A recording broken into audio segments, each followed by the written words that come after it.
नमस्कार. आज आपण ज्वारीच्या पारंपरिक पद्धतीने भातवड्या बनवलेल्या आहेत. ह्या भातवड्या पांढऱ्या शुभ्र होण्यासाठी आणि भरपूर फुलण्यासाठी मी काही सिक्रेट पदार्थ टाकलेले आहेत, त्यामुळे व्हिडिओ हा शेवटपर्यंत पहा. 1 किलो ज्वारीपासून चौपट फुलणाऱ्या भातवड्या बनवलेल्या आहेत. याला भातवडी बोलतात, तर काही ठिकाणी भातवडे किंवा बिबडे असे बोलले जाते. तर त्यासाठी 1 किलो जुनी आणि दादर किंवा मालदाडी बोलतात ती ज्वारी घेतलेली आहे. ज्वारी घेताना ही जुनी पांढरी शुभ्र आणि मोत्यासारखी टपोरी असलेली घ्या, म्हणजे पापड हे अतिशय पांढरे आणि चवदार होतात. ज्वारी ही धुवून घ्यायची आणि वरील ज्या प्रकारे अशा प्रकारची पोकळ ज्वारी असते, म्हणजे बोंड असतात, ती काढून टाकायची. कारण मी 3 ते 4 पाण्याने ज्वारी धुतलेली आहे आणि जे बोंड वगैरे आहेत ते एका साईडला काढून टाकलेले आहेत. आता भरपूर पाणी घेऊन ज्वारी 3 दिवसासाठी भिजत टाकायची आहे. ज्वारी भिजवताना हवामानावरती अवलंबून असतं. तुम्ही डिसेंबर जानेवारीमध्ये करत असाल तर 4 ते 5 दिवस टाका आणि मार्च एप्रिल मेमध्ये करत असाल तर 3 दिवस पुरेसे आहेत.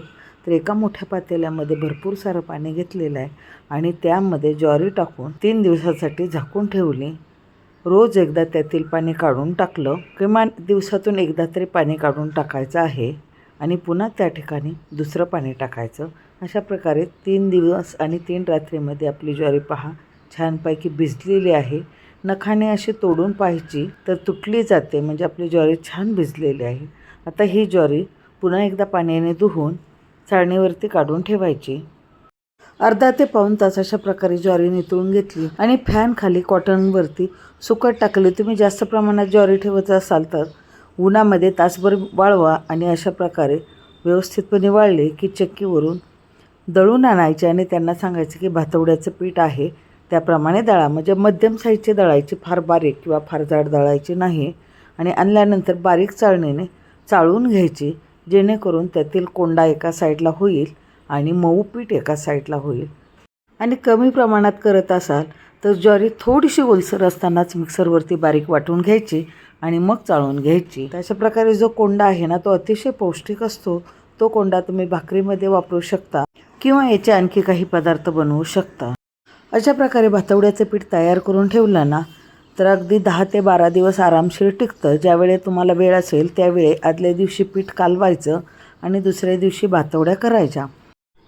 मी दुसऱ्या दिवशी भातवड्या करणार आहे म्हणून आदल्या दिवशी रात्री एका डब्याने पीठ मोजून घेतलं आणि त्याच डब्याने पाणीही मोजून घेतलं. एका पातेल्यामध्ये पीठ घेतलेलं आहे आणि त्यामध्ये ज्या डब्याने पाणी मोजून घेतलं त्यातीलच पाणी थोडं थोडं करत टाकायचं आहे आणि पीठ व्यवस्थितपणे कालवून घ्यायचं आहे, जेणेकरून त्यामध्ये गुठळ्या होणार नाही. तर पाऊण भांडं मला पाणी लागलेलं आहे. याप्रमाणे फ्लोई कन्सिस्टन्सी झाली पाहिजे, म्हणजे भज्याचं पीठ भिजवतो त्यापेक्षा थोडंसं पातळ पीठ भिजवायचं. पुढील सिक्रेट पदार्थ म्हणजे तुरटीचा खडा. अगदी छोटासा तुरटीचा खडा टाकायचा, जेणेकरून भातवड्या या पांढऱ्या शुभ्र होतात, भरपूर फुलतात. तर तुरटीचा खडा टाकून पीठ कालवून घेतलं आणि रात्रभरासाठी झाकून ठेवलं. दुसऱ्या दिवशी सकाळी ज्या भांड्याने आपण पीठ मोजून घेतलं त्याच भांड्याने बरोबर 2 भांडी पाणी मी घेतलेलं आहे. मोठं पातेलं घेतलेलं आहे. भातवड्याचं पीठ शिजवताना मोठं आणि पसरट जाड तळाचं पातेलं घ्यायचं. त्यामध्ये 1.5 चमचा मीठ टाकलं. मीठ हे तुम्ही चवीनुसार कमी अधिक करू शकता. आणि दुसरा सिक्रेट पदार्थ म्हणजे पापड खार. तर 1 छोटा चमचा पापड खार टाकलेला आहे. फार पापड खार टाकायचा नाही, नाही तर भातवड्या लालसर होतात. पण पापड खार टाकल्यामुळे भातवड्या या चौपट फुलतात. तर आता हे सर्व मिश्रण टाकून पळीने कालवून घेतलं आणि झाकण ठेवून फास्ट गॅसवरती पाणी उकळायला ठेवलं. पाण्याला अगदी खळखळून उकळी येऊ द्यायची आणि मगच त्यामध्ये कालवून घेतलेलं पीठ टाकायचं. 1 तांब्यावर पाणी आधी आपण काढून ठेवणार आहोत. एवढं काढलेलं आहे, लागलं तर या पाण्याचा वापर करणार आहे. आता इतर पदार्थ पाहू तर 1 मोठा चमचा जिरे घेतलेले आहे आणि 1 मोठा चमचा पांढरे तीळ घेतलेला आहे. तर जिरे आपण शेवटी टाकणार आहोत, का ते मी पुढे सांगणार आहे. सुरुवातीला उकळलेल्या पाण्यामध्ये तीळ टाकले. पाण्याला खळखळून उकळी आल्यानंतर कालवून घेतलेलं पीठ टाकायचं आहे. पीठ एका हाताने पकडलेलं आहे आणि दुसऱ्या हातात बेलन घेतलेलं आहे आणि बेलनच्या साह्याने हळूहळू गोलगोल फिरवत पिठाची बारीक धार धरायची. या पिठाच्या फारशा गुठळ्या होत नाहीत. पीठ पाण्यामध्ये कालवताना गॅस हा स्लो ठेवायचा आहे.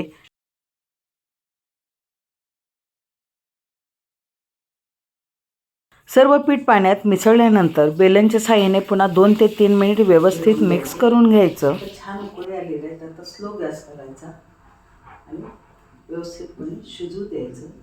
शिजताना हलवत राहायचं म्हणजे खाली लागणार नाही.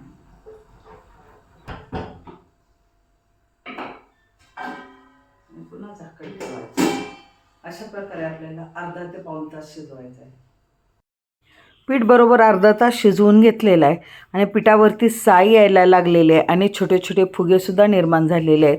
म्हणजे आपलं पीठ जवळजवळ शिजत आलेलं आहे आणि पीठ फार फुललेलं आहे. पहा, अगदी थोडंसं पीठ होतं आपलं टाकलं तेव्हा आणि आता फुगून जवळजवळ पातेलं पूर्ण भरलेलं आहे. तर अशा प्रकारे दर 5 मिनिटांनी मी पीठ गोठून घेतलं, पुन्हा झाकण ठेवलं, पुन्हा 5 मिनिटांनी झाकण उघडून पुन्हा पीठ हे व्यवस्थितपणे हलवून घेतलं, जेणेकरून पीठ हे पातेल्याला चिकटणार नाही, एकसारखं शिजेल, पातेल्याला लागत नाही, करपत नाही. आणि अशा प्रकारे पहा, आपलं पीठ हे छानपैकी शिजलेलं आहे. आता जर आपलं पीठ शिजलं नाही तर भातवड्या ह्या काय होतात, बनवता तर येतात पण सुकताना त्याला तडे जातात, फाटतात. म्हणून पीठ हे व्यवस्थितपणे शिजणं गरजेचं आहे. तर अशा प्रकारे जवळजवळ 40 मिनिटात भातवड्याचं पीठ छानपैकी शिजलेलं आहे. पीठ पूर्णपणे शिजल्यानंतर एकदा चेक केलं की मीठ अजून लागतं आहे का, तर थोडंसं मीठ लागतं आहे म्हणून पुन्हा 1 छोटा चमचा मीठ टाकलं आणि पुन्हा 1 उकळी येऊ दिली आणि पीठ हे व्यवस्थितपणे हलवून घेतलं. आता पीठ शिजलं आहे की नाही हे ओळखण्याची पहिली खूण म्हणजे एका डिशमध्ये पाणी घ्यायचं आणि त्यामध्ये पीठ टाकायचं. पीठ टाकल्यानंतर पीठ हे पाण्यामध्ये बिलकुल विरघळत नाही, वरती तरंगतं. त्याचप्रमाणे दुसरी आणि महत्त्वाची खूण म्हणजे पिठाला अशा प्रकारे चमक येते, साई येते, पाहू शकत असाल व्हिडिओमध्ये. तर अशी साई आली की पीठ हे आपलं छानपैकी शिजलेलं आहे. आता आपण सर्वात शेवटी गॅस बंद केला आणि गॅस बंद केल्यानंतरच आपण जिरे टाकलेले आहेत. जिरे टाकल्यामुळे चव छान लागते, पापड हे सुंदर दिसतात, पण जिरे हे विरघळत नाहीत, त्यामुळे पापड हे पांढरे शुभ्र होतात, म्हणून जिरे हे शेवटी टाकायचे. आता सकाळी सकाळी पीठ आपलं लवकर झालेलं आहे आणि सकाळी लवकरच मी उन्हामध्ये प्लॅस्टिक पेपर टाकलेला आहे आणि प्लॅस्टिक पेपरवरती भातवड्या घालायच्या. तुम्ही कॉटनवरतीही घालू शकता. तर अशा प्रकारे पाहू शकत असाल अगदी पांढऱ्या शुभ्र भातवड्या पटापट होतात. फार जाड किंवा फार पातळ घालायच्या नाहीत. फार पातळ भातवड्या घातल्या तर काढताना तुटतात, म्हणून थोड्याशा जाडसर ठेवायच्या. तुम्हाला हव्या त्या साईजमध्ये करू शकता, छोट्या मोठ्या. तर मी अगदी अर्ध्या ते पाऊण तासातच अशा प्रकारे सुंदरशा भातवड्या तयार झालेल्या आहेत. पाहू शकत असाल अगदी गोल गरगरीत पांढऱ्या शुभ्र तयार झालेल्या आहेत. दिवसभर तशाच उन्हामध्ये ठेवल्या आणि संध्याकाळी भातवड्या काढून दुसऱ्या दिवशी दिवसभर उन्हामध्ये ठेवल्या आणि अशा प्रकारे गोल गरगरीत अखंड अशा भातवड्या तयार झालेल्या आहेत. तर खरंच चौपट आपली भातवडी फुलते का हे पाहू. मध्यम गॅसवरती कढईमध्ये तेल तापलेलं आहे. तेल हे मध्यम तापलेलं असावं, फार कडकडीत नसावं आणि भातवडी टाकता क्षणी पहा चौपट पाचपट फुललेली आहे, म्हणजे अगदी कढईभर भातवडी झालेली आहे. आणखी एक तळून पाहू. ही दुसरी भातवडीसुद्धा पहा अगदी पटकन फुलते, 4 पट 5 पट फुललेली आहे आणि तीसुद्धा तेवढीच मोठी झालेली आहे आणि पांढरी शुभ्र झालेली आहे. कुठेही भातवडी ब्रेक झालेली नाही. तर पहा 4 भातवड्यामध्ये सर्वात मोठं ताट आहे ते भरलेलं आहे. अगदी माझ्या ओंजळीपेक्षाही मोठ्या भातवड्या झालेल्या आहेत. त्याचप्रमाणे अगदी खुसखुशीत झालेल्या आहेत. ह्या भातवड्या हवाबंद डब्यामध्ये 1-2 वर्ष आरामशीर टिकतात आणि कुठेही तेलकट होत नाही. पाहू शकत असाल हाताला कुठेही तेल लागले आणि एवढ्या छोट्या भातवडीपासून इतकी मोठी भातवडी तयार झालेली आहे. तर आवडली ना ज्वारीचे पापड किंवा भातवड्या किंवा बिबड्यांची रेसिपी जर आवडली असेल तर 1 किलोच्या प्रमाणात तरी व्हिडिओमध्ये सांगितल्याप्रमाणे एकदा तरी नक्की करून पहा. वेळात वेळ काढून व्हिडिओ पूर्णपणे पाहिल्याबद्दल धन्यवाद. पुन्हा भेटू अशाच नवीन आणि वळवणाच्या रेसिपीमध्ये. तोपर्यंत बाय, टेक केअर.